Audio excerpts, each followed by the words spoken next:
Okay, today we are going to cover literature as a social product. So, we thus come to a singularly interesting and fertile line of inquiry, the study of literature of an age as an expression of its characteristics, spirit, and ideal. Even the most casual, even the most casual reader is soon struck by the many qualities exhibited in common by writer belongings to the same time, no matter how widely these may differ among themselves. This is a perceptible among those of marked familiar likeness, or Shelley puts it, a general resemblance under which their specific distinctions are arranged. So, literature as a social product is the more fertile than the study of literature of any age of expression than its expression. So, it what Shelley puts it, a resemblance is there, and a variety of literature is available, but there is a general resemblance which make it and which their specific distinctions are arranged. We have said that in order to get a clear idea of the silent feature of Shakespeare's genius and art, is necessary to compare and contrast him with fellow playwrights. So, though in doing this, we shall at first be most strongly impressed by those outstanding elements in his personality which set him altogether apart from men like Marlowe, Johnson, Fletcher. So, Webster, we shall hardly fail presently to observe also in how many ways he nonetheless resembled them, as them in turn resemblance each other. So, what we do, literature as a in the literature as a social in the study of literature as a social product, we compare and contrast all the writers with the genius of Shakespeare, its great art of Shakespeare.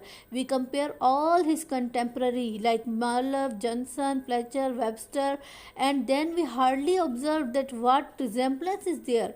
Then we come to know that in turn resemblance each other, taking them as a group and considering alike the matter and texture of their work and its form and spirit, we shall find in them a predominant and unmistakably commonly note. We shall feel that these Elizabethan dramatists are united by a number of elementary characteristics which sharply distinguish them as a group from the man of Pope's time and the man of Wordsworth's time. So, what happened when we fail to distinguish all the writers because of their characteristics? What characteristics are predominant and what characteristics of Elizabethan dramatists are united by the number of elementary characteristics, so which make them as a group of particular age or a particular social life. So it is, if these particular is a group characteristic which we have now to investigate, if we would grasp the underlying principles and the historical significance of that large and intensely fascinating body of work which we call roughly the Elizabethan, or more correctly the English romantic drama,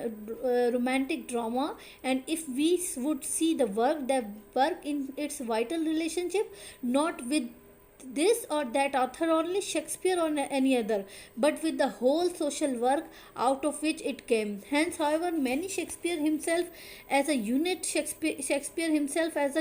may interest us by a distinguished quality of his individuality.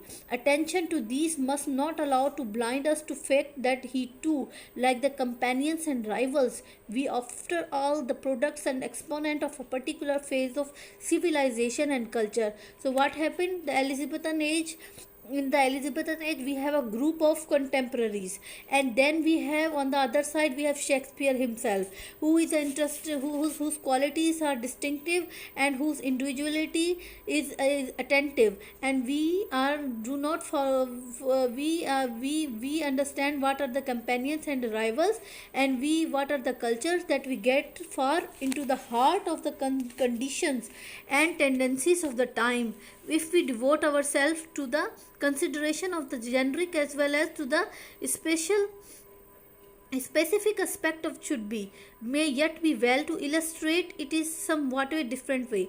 If we place Pope side by side with Tennyson, we see the two poets, and our first impulse will probably be regard that word.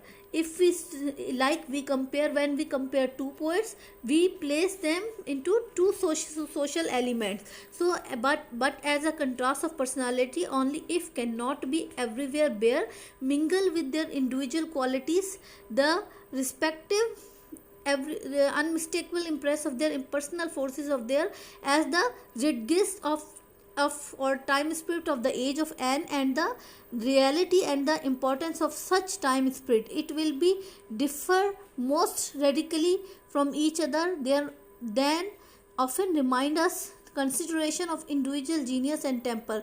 The rape of the lock could hardly have been born of the age which produced spectators Tennyson medley to those of the Charlotte Bronte's novels and Mrs. Browning Aurora's League, which means that all has the vast and these all have the vast and far-reaching change of in thought of 100 years concerning women and their place in society, and of many other matters. So what happened, we start to compare literature as a social product. We compare Pope's the Rape of the Lock, and we compare which is a mock epic, belong to the days of the Spectator, Tennyson medley to those of Charlotte Browning's novels and Mrs. Browning Aura's League. So we start to compare all these same age novels, or we start to bring two writers together in order to understand what are the differences in their writing style, and how they are socially different from each other. What were the social circumstances around the time, and how they have started to understand according to their pen point. So what happened, in some ways the essays on men and in memorem express the mood and speculation, the one of an epochs of the facial and superficial optimism, the other of an epoch of heart searching doubt and spiritual struggle, quite as clearly as they set forth respectively the thought and the feelings of the poet philosophers themselves. Once more the contrast between Tennyson's intense love of nature and the conspicuous absence of any sign of such love in any town poetry of Pope is one that has to be interpreted on a wider basis than the furnished by any consideration of mere personal differences of taste and temper.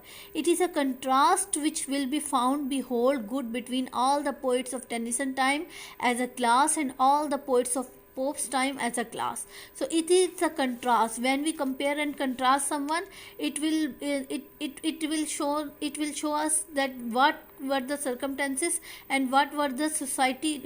It reveals a lot about the society, about the social circumstances. So the deep feeling for nature, which is one of the most marked characteristic of our 19th century poetry as a whole, is evidently then in largely measure the product on changing of time spirit working more or point to bring them into a certain substantial harmony with one another. So what we have covered today, we have covered literature and the spirit of the age and the epochs of literary history. Tomorrow we will come with some other points and some other revelation about what are the ways to study literature. We are at the concluded points in the chapter number 2, and we have covered the major topic, the historical study of literature in the what is the national literature, and now we are going to cover in the next topic, the epoch of literary history and literature as a product of society. Till then, take care. Bye bye.